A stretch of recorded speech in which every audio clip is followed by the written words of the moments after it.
The Underdogs with Madame Storey by Hulbert Footner. In this mystery novel, the author tells of the amazing detective skill of Rosika Storey alias Jessie Seipp, in the opinion of the New York police, the cleverest woman in the world. He tells how she wove the net which was to snare the greatest crook organization in America. She faced infinite peril and hardship, and the greatest demands were made upon her courage and her brains. You will be captivated all through the book. She is a fascinating character, and the book reveals a vast knowledge of New York's underworld. You will find this ebook on Amazon. Here an extract, Jessie Seipp. Nothing was omitted to create the illusion of Madame Storey's departure for her usual 3 months in Paris. A brilliant group of her friends saw her off at the pier, including the Honorable Emmet Fogarty, Cornelius Marquardt, Countess Montpellier, and others much in the public eye. All of which was commented on in the press. Madame Storey herself gave out an interview, telling of her plans in detail, and she was photographed at least a dozen times on the sun deck of the Baratoria for the rotographer supplements. With her departure, all activities at the office abruptly ceased, and my duties became merely perfunctory.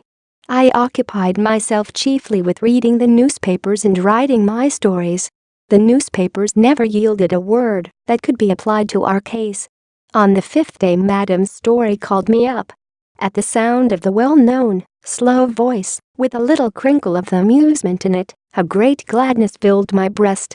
We conducted our conversation prudently. "Hello, there," she said. "Hello yourself," I answered. "Are you all right?" "Right as a trivet.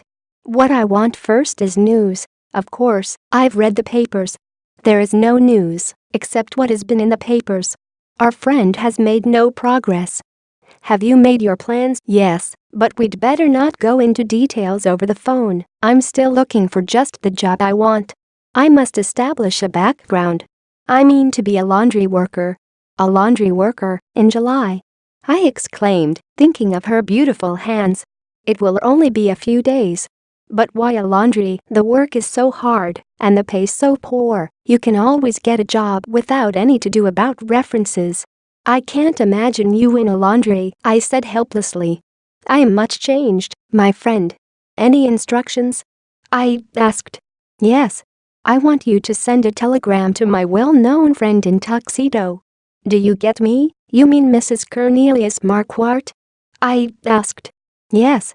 I couldn't send it in my present makeup without exciting remark in the telegraph office. But you can. Send it from an office where you are known. Just say, 4 o'clock, Saturday.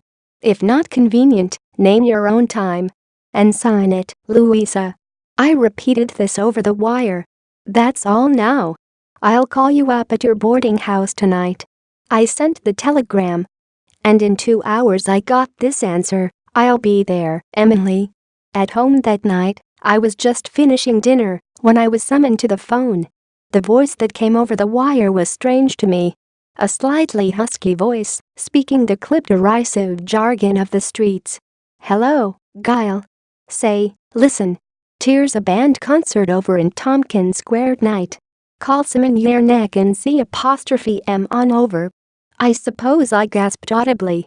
A delighted laugh came winging over the wire, and I heard my mistress's natural voice. Visit us at luca-s.com. You can read this beautiful story of the Underdogs by Hulbert Footner on Amazon.